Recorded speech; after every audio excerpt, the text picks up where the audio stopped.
Hey guys, Drifter here. Welcome to Advanced Warfare in Depth. In today's episode, we're going to be talking about special weapon variants and a review on the crossbow. The special weapon variants are not a particularly complex topic, nor is the crossbow very complex. I didn't think that either one was worthy of their own episode, so we're smashing them both together into this episode. The gameplay that you're going to get to see is all of me using the crossbow, which I have to tell you was exceptionally difficult.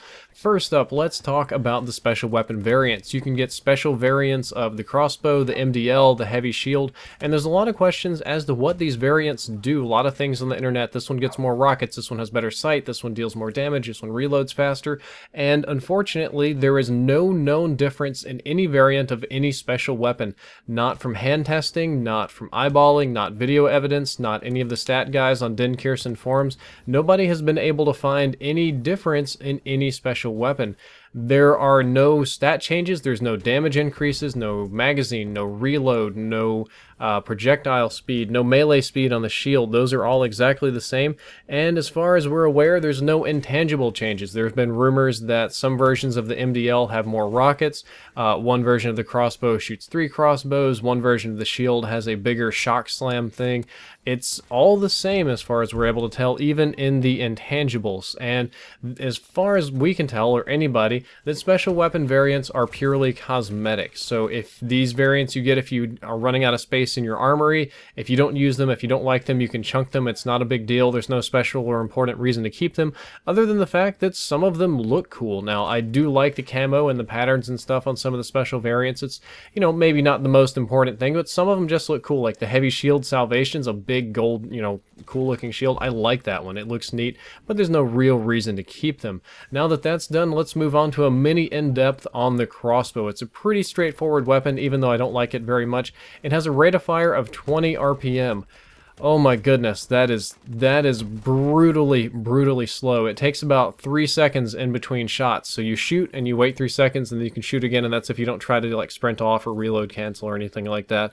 And for Call of Duty, that's pretty rough. That means that's worse than any sniper rifle. That makes the DSR look like a rapid-fire machine gun.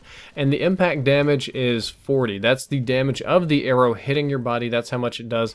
I don't think you can get headshots off this. I might be mistaken. That's not often enough to kill you. Now, it'll kill anybody in one hit on hardcore, or of course, if they're weakened, if they've been shot a couple times, they have less than 40 health, it'll hit them. But you're not going to get a whole lot of one, you know, shot and stick kills. But what you're probably more interested in is the explosive damage on the crossbow. So on the regular crossbow, the explosive damage is 150 to 100. That's 150 damage right by the crossbow, and it'll decrease out to 100 damage at the outer radius. When you use danger close, you get a minor increase. It's 10% actually. It's very, very small. I complained a lot about danger close post-launch, but come to find out it doesn't do very much, and it's ultimately not even necessary on the crossbow unless you're worried about a lot of heavy flak jacket users or stim users. It'll deal 165 in the middle and 110 at the end, and it doesn't really change the one-shot kill areas or the distances or anything like that. And it's also something you probably want to know. The explosive lethal radius is 1.6 meters. It should kill them. You shouldn't be getting hit markers with the crossbow very much, and 1.6 meters actually, it seems big. Like, I'm looking at the stats here, that seems kind of big, but ultimately it's going to feel small. It's going to feel very, very small. It's going to feel like you won't get any explosive kills with the crossbow unless you stick somebody and they're standing next to their buddy, or they're basically standing right on top of it. You're not going to get very many explosive kills, and unfortunately there's no attachment that'll let you shoot 3 crossbows, or 3 explosive arrows. I really liked that one in Black Ops 2. I went through my ammo pretty quickly, but it did allow me to kind of spray a room and blow people up. And the last bit of the crossbow episode, I've got some kind of complaints because I don't like this weapon very much. I don't like it not because it's a high skill weapon, not because, of course, it's not a primary, it's not going to play as well, but I'm comparing it to the Black Ops 2 crossbow. And compared to the Black Ops 2 crossbow, this one has a firing delay. It doesn't shoot the exact second you pull the trigger. There's a little fraction of a second delay there, so it kind of screws up your aiming compared to all the other guns you're used to. The projectile is slower than the one in Black Ops 2, at least subjectively it feels that way. It definitely has more drop, and it has idle sway. As far as I'm aware, there was no idle sway on the crossbow in Black Ops 2 or 1 unless you put like the crazy thermal or IR scopes on it. This one has idle sway, which is kind of annoying and makes it less accurate, and there feels like there's something about the hitbox that it's just kind of kind of small. It just doesn't feel right. Like I point blank shoot people and the arrow just goes right through them and doesn't hit them.